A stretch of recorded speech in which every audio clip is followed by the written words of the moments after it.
everyone, I'm Soma Mandal and welcome to my lecture on political egalitarianism of Ambedkar's philosophy. Now, what do we mean by political egalitarianism of Ambedkar's philosophy? It is a philosophy that is not just egalitarian in nature, a worldview which is expressed in all of his works, in all of Ambedkar's works, while at the same time he is foregrounding that it is a philosophical thinking that is egalitarian that is necessary for Dalits and for all marginalized and minority people in the world. It is also immensely a language that is political in nature, without which this egalitarian concept wouldn't be able to be idealized or lived in practice. So political egalitarianism of Ambedkar's philosophy is a philosophy that has its multiple sources, but at least to Ambedkar, it is a philosophy that has its inspiration from the French Revolution of 1798, where he expresses the concepts such as liberty, equality, and fraternity, and then political egalitarian nature of Ambedkar's philosophy is not just about liberty, equality, and fraternity. It is language that is immensely humanistic in character. It is involved with the relation between human beings, between man to man, between woman to man, and between man and non-human species. So, the political egalitarianism of Ambedkar's philosophy can be very much found in the work The Buddha and His Dhamma. The Buddha and His Dhamma, published in 1958, posthumously after Ambedkar's death on 6 December 1956. What does the political egalitarianism of Ambedkar's philosophy say? It says that we need a religion that is not otherworldly, which is not metaphysical, which is not transcendental, but a religion that involves the recognition of human relations, democratic human relations, the recognition of human suffering, the existence of human suffering, and the removal of human suffering. And those removal of human suffering needs certain virtues, certain principles that are ethical, rational, and moral in character. So, political egalitarian philosophy, the Buddha and his Dhamma, involves Buddhist thought, where Ambedkar talks about the four doctrines. The first is the Panchasila.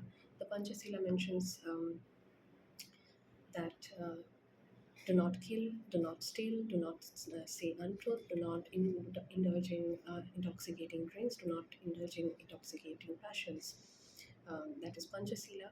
The second comes is the Eightfold Path or Ashtanga Marga. Buddha was neither against ascetic penance nor against overindulgence of pleasures. So he did not advocate both of these extreme ways.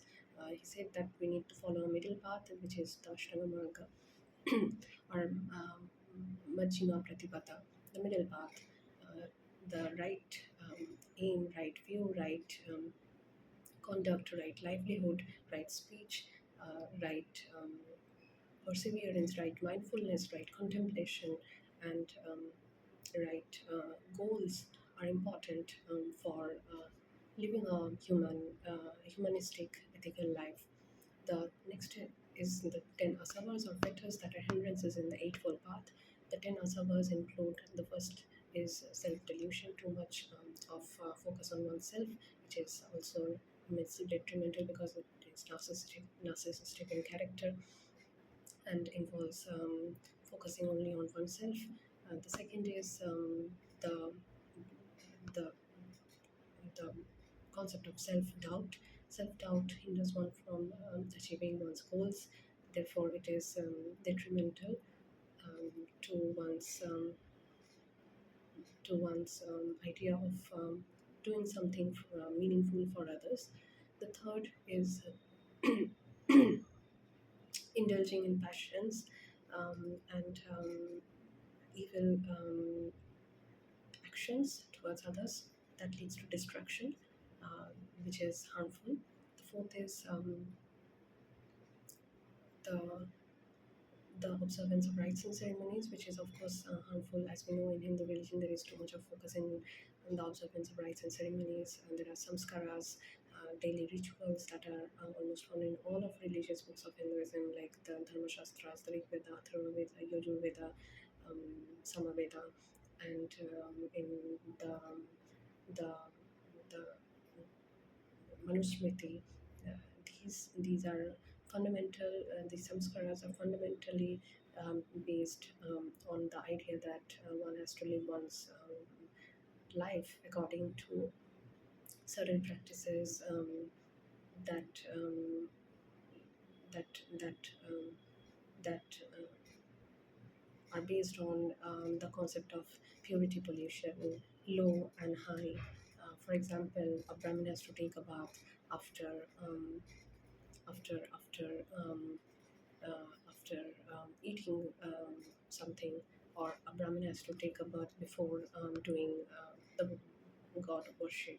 So these are samskaras um, in Hindu religion, and what Ambedkar mentions that we don't need these samskaras or daily rites and ceremonies. What we have to follow in idea in real context of lives is that we recognize each other's worth and place in Indian and in not just in Indian society but in all societies that discriminate on the basis of caste, class, gender, religion.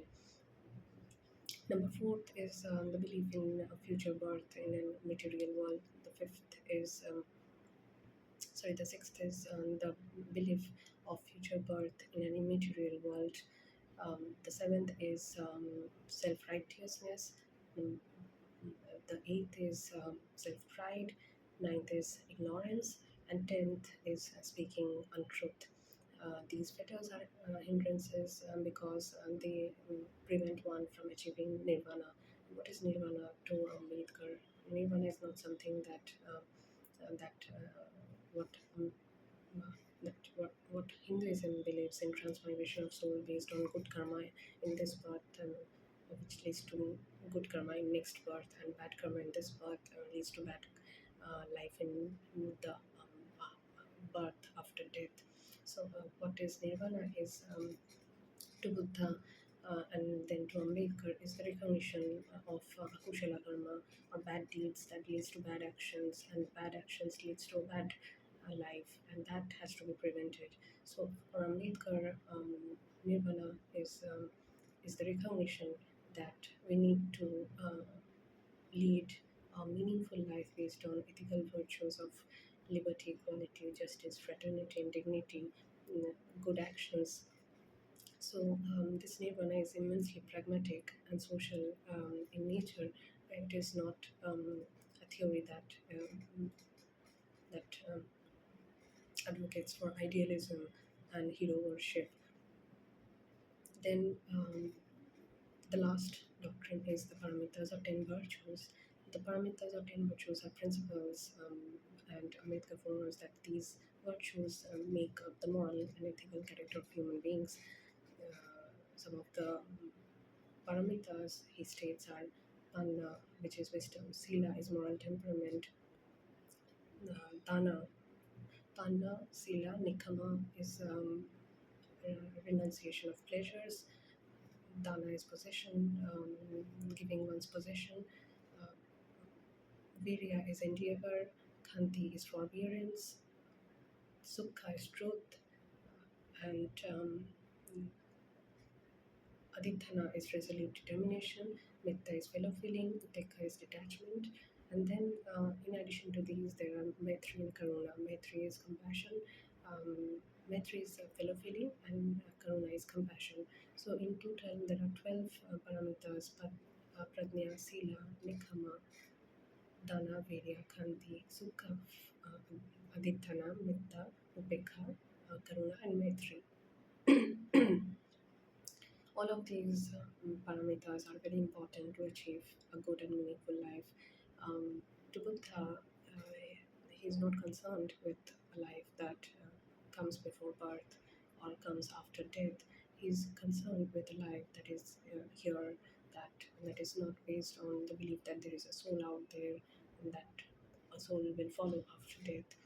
his theory emphasizes on Sunyata or Sunyavad, the, the emptiness, the ever changing nature of the phenomenal world, which is not static in nature. As Hindu philosophy says, everything is unchanging, Sanatan in character, Apurusha, neither made by man nor made by God, so it can't be questioned. It is infallible, it is unchanging, it is unquestionable. So on that basis, the Indian caste system has been unquestionable. It has not been. It has. It is shielded. It is insulated. It is. It is. It is not to be questioned.